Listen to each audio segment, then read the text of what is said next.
धपाधप पाय आपटत एक लेकरू घरी आलं, वस्तूंची फेकाफेकी करत घरामध्ये गेलं. आज तुमच्या घरात जर तुम्हाला काही मुलांना सल्ला द्यायचा असेल तर तो या ओळीमध्ये आहे असं मला वाटतं.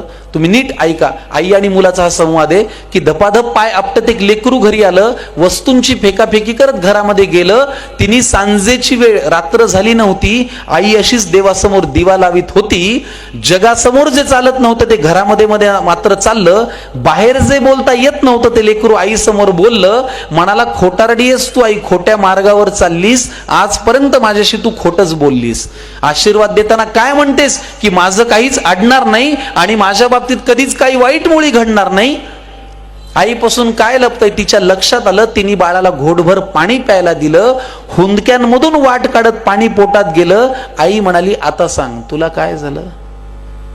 तो म्हणाला, लोक आई विचित्र झालेत फार, सतत सगळे माझ्यावरती खाऊन असतात खार. त्यांच्या त्या अशांत अस्वस्थ नजरा मला कळतात, जाणवतं मला माझ्यावरती ते खूप खूप जळतात. बरं, माझ्याविषयी माझ्या माघारी बोलतात लोकांजवळ, मी पुढे जातोय ना माझा माझा, का पोटात यांच्या कळ. बरं, वाईट याचं वाटतं की या वाईट लोकांचा एक संघ झालाय आणि मी वाईट वागत नसून यांनी मला बाजूला केलाय.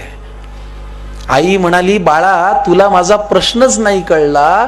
मी तुला काय झालं म्हणाले, तू त्यांचा त्रास सांगितला. सोडून दे ना तुझ्यावरती ते रुसतायत का हसतायत, कारण तुला पूर्ण करायची स्वप्न ही तुझ्याच डोळ्यांना दिसतायत. त्यामुळे तुझ्या अपयशाची लोक पाहतायत ती सगळी स्वप्ने खोटी कर. तुझ्या अपयशाची लोक पाहतायत ती सगळी स्वप्ने खोटी कर. दुसऱ्यांची रेघ पुसण्यापेक्षा तू स्वतःची मोठी कर. आणि हे केलंस तर तुझं खरंच काही अडणार नाही. आणि आई आजही तेच म्हणेल, माझ्या बाळाचं वाईट काही घडणार नाही. आईच्या तोंडी देवाचा साक्षात्कार घडला आणि तिने लावलेल्या दिव्याचा लख प्रकाश पडला. तिने लावलेल्या दिव्याचा लख प्रकाश पडला.